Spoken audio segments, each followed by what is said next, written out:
Hey everyone, what's going on? This is Vasquez. I wanted to talk a little bit about the sacred messiness of life. So many of us, we go through life, myself included. We have all these goals, aspirations, dreams, but we also have a certain way of thinking how things should go. We plan our days out, we plan our future out, and all that is good stuff. We have to plan, we have to strategize, we have to strive and try to move forward and become better and grow and learn and fail and all that.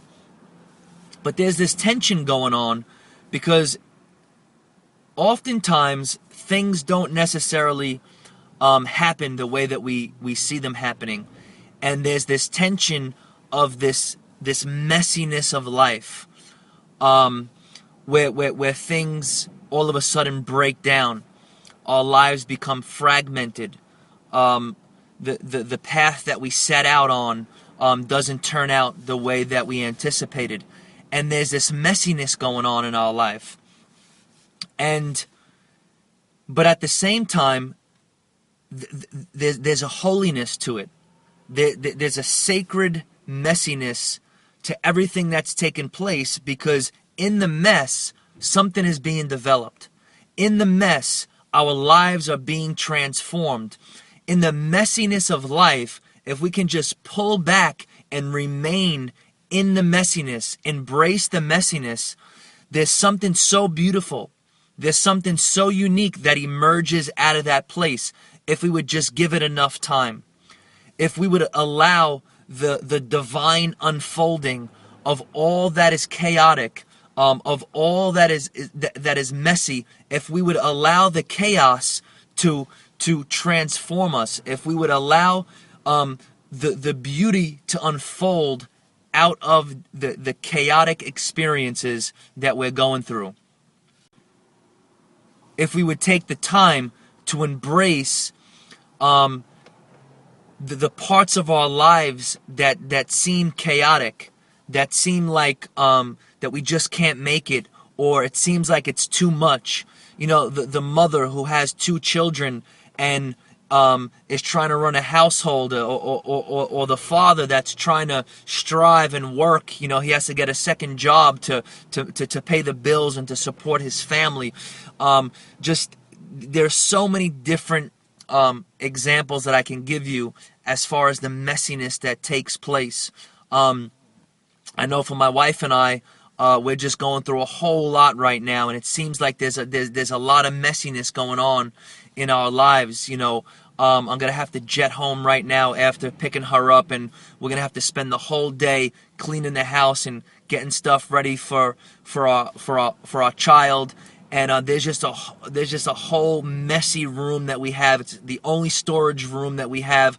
Stuff is everywhere. We have to clean it all out. We have to change the bins. We have to exchange the winter clothes for the summer clothes, and it just seems like it's going to be a daunting task. But in the messiness of all that, there's something beautiful that's about to emerge. The fact that me and my wife together can come together in the messiness of that room in our house, can come together and create something beautiful.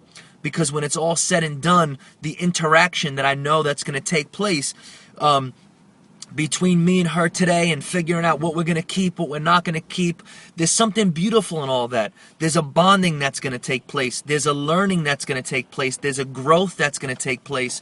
And even though it seems chaotic, there is something beautiful to be learned, something beautiful to be experienced. So I want to encourage you today, even though it seems like your life could be messy, even though it seems like there could be chaos in your life, or maybe you're going through a divorce, or maybe you're in the midst of a bad breakup, or maybe you really messed up, and you need to come clean in your life, or whatever the case may be.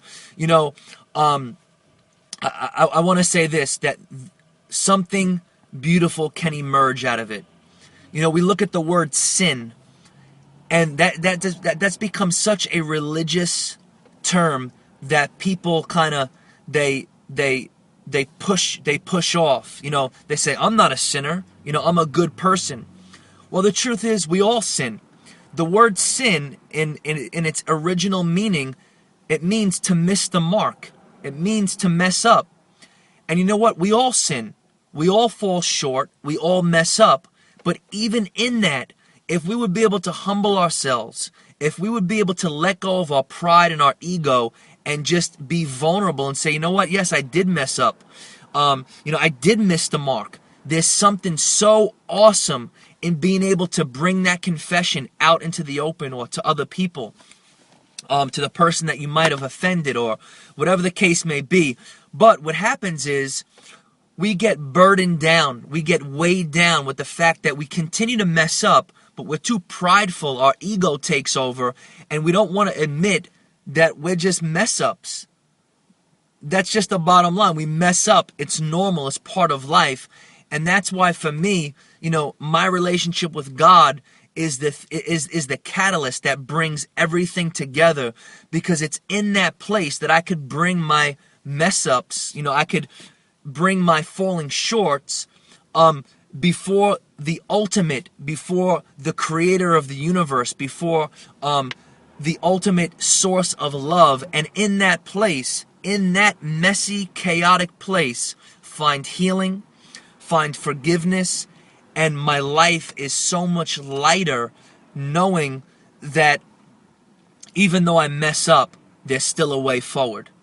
And it's not a religious thing. It's really not. It's a universal thing that God wants to be in relationship with humanity.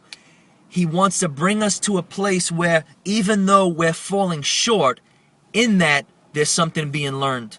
In that there's something being developed in us, and we're drawing closer to who we are created to be.